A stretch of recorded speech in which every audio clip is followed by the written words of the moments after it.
Bonjour à tous et merci de nous rejoindre à votre journal sur Afrissat Info.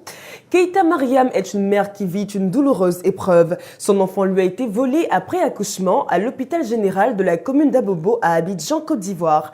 Revenons sur les circonstances du drame dans cet élément.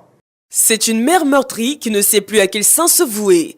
Keita Mariam, juste après avoir subi la douleur de l'accouchement et la joie d'être maman, s'est vue voler son bébé. Les faits se sont déroulés à la maternité de l'hôpital général d'Abobo, une commune de la ville d'Abidjan en Côte d'Ivoire. Encore sous le choc, c'est à sa mère que la jeune femme de 22 ans a laissé le soin de nous expliquer les circonstances de cet enlèvement.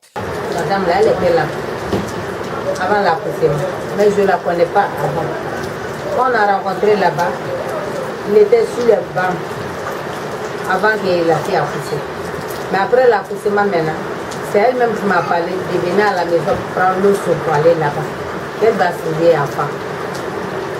Quand on a quitté là-bas pour venir, elle a rentré maintenant. Il était blanc, habillé blanc comme ça, comme il est privé. Elle a pris le bébé, et puis il va couper le pot qui était en bas des blancs là. Elle va couper ça. C'était derrière moi, ça n'a pas passé devant moi. Maintenant, elle a pris le repos. Au moment là, il ne peut pas. Au retour maintenant, je l'ai privé, elle a volé du poil. Les populations environnantes et surtout les frères de la victime, très en colère, ont menacé de brûler le centre hospitalier. Tout le personnel soignant a été conduit à la police pour être entendu. En Côte d'Ivoire, des exilés du Front populaire ivoirien, ex-parti au pouvoir, sont de retour dans leur pays. Leur porte-parole, en la personne de l'ex-député FPI William Atebi, s'est dit très heureux de rentrer. Le président de l'Union africaine Mohamed Ould Abdelaziz s'est rendu lundi à Ouagadougou, la capitale burkinabé, où il a rencontré l'homme fort du pays, le lieutenant-colonel Zida. Le président de l'institution a affirmé le soutien de l'Union africaine au Burkina Faso. Par ailleurs, l'opposition politique burkinabé, la société civile et les dignitaires religieux ont élaboré un avant-projet d'une charte de transition dont l'ébauche a été remise au lieutenant-colonel Zida. Le récit de Rose Ali Beda.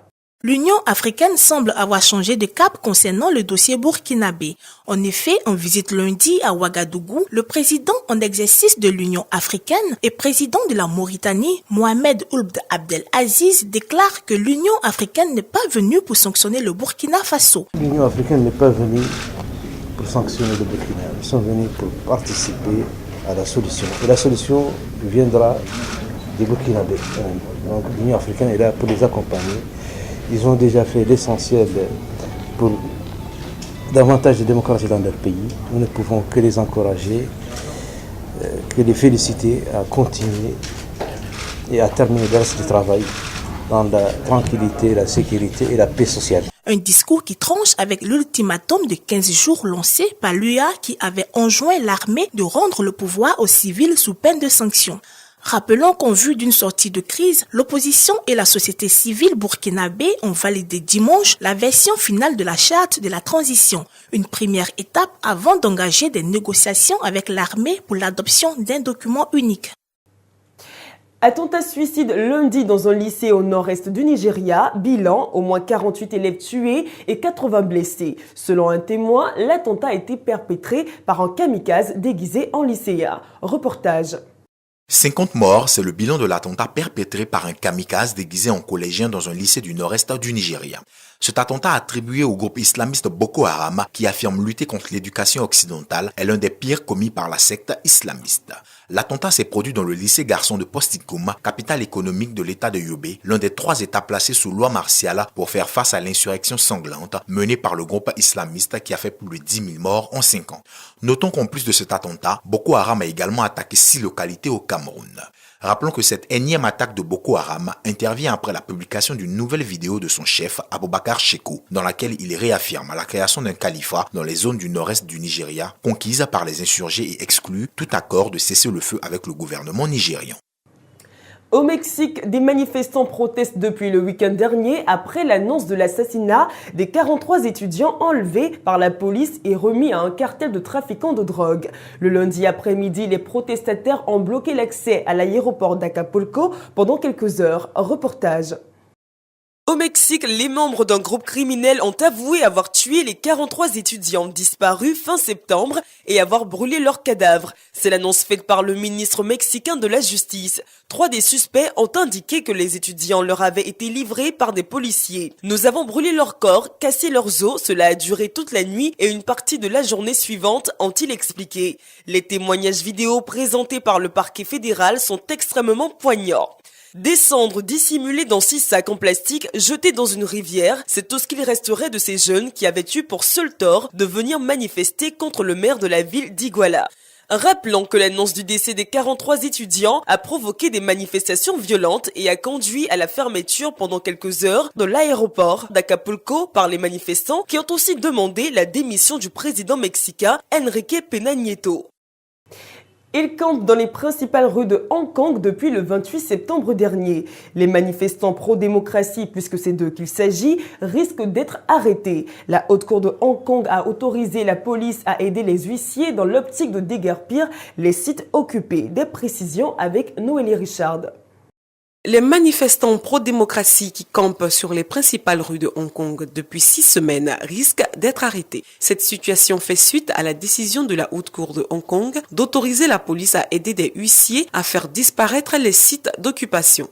Le numéro 2 de l'exécutif hongkongais, Carrie Lam, affirme pour sa part qu'il n'y a plus de place pour la poursuite du dialogue avec les manifestants qui, selon lui, ont durci leur position. Ce qui soulève la perspective de nouvelles violences alors que le gouvernement essaie de mettre fin à l'impasse par la voie pacifique. Rappelons que les manifestants occupent les voies principales de Hong Kong depuis le 28 septembre pour protester contre la volonté du gouvernement central chinois de faire étudier par un comité central les candidatures aux prochaines de 2017. Inauguration lundi de la nouvelle usine du constructeur automobile français Renault à Oran en Algérie. Ce nouveau site servira à la fabrication d'automobiles pour le marché algérien. On en parle avec Alex Mokhtar. Le constructeur automobile français Renault a inauguré ce lundi 10 novembre sa nouvelle usine à Oran en Algérie. La cérémonie s'est faite en présence d'Abdelmalek Sellal, Premier ministre algérien. Du côté français, on note la présence de Laurent Fabius, ministre des Affaires étrangères, et Emmanuel Macron, ministre de l'économie. Ce nouveau site, dont le ruban a été coupé par Carlos Ghosn, PDG de Renault, est destiné à fabriquer des automobiles pour le marché algérien. Il doit produire dans une première étape 25 000 voitures par an. À moyen terme, la cadence de production de 7 véhicules par heure devrait être doublée. Avec des recrutements supplémentaires, la production pourrait atteindre 75 000 véhicules par an. Rappelons que la société Renault Algérie Production est détenue à 51% par l'État algérien et à 49% par le constructeur français. C'est une voiture Dacia Logan qui sera produite sous le nom de Renault Symbol. Parlons sport à présent. Au NBA, pour le compte de la saison 2014-2015, LeBron James et Cleveland ont obtenu la nuit dernière leur 2e victoire de rang et comptent maintenant 3 victoires en 6 matchs joués. Reportage. La machine semble être huilée, pourrait-on dire. Avec ses 32 points, 12 rebonds et 10 passes, LeBron James et ses coéquipiers ont dominé leurs invités du jour au Quick Loans Arena. Les New Orleans Pelicans, malgré de bonnes prestations de l'ailier Ryan Anderson et du pivot Anthony Davis, n'ont pas pu faire grand-chose face à la détermination des Cavaliers. Score final, 118-111. Tony Parker et les San Antonio, eux, ont dominé les Clippers dans le Money Time, 89-85. À présent, les autres résultats des matchs de la nuit dernière. New York, Atlanta, 85-91. Détroit, Chicago, 91-102. En provenance de pays différents, plusieurs athlètes ont couru 42 195 km dans le cadre de la 32e édition du marathon classique d'Athènes. C'était le dimanche 9 novembre sous un ciel ensoleillé, nous dit Alex Mokhtar. La 32e édition du marathon classique d'Athènes s'est déroulée le dimanche 9 novembre dans des conditions ensoleillées. Les athlètes venus de pays différents ont couru les 42 195 km du marathon de la ville d'Athènes avant de terminer sur le site des premiers Jeux modernes de 1896 au stade Panathinaïque. Au final, c'est le Kenyan Félix Kipchirchir Kandie qui a remporté ce marathon avec un temps de 2 heures 10 minutes et 37 secondes.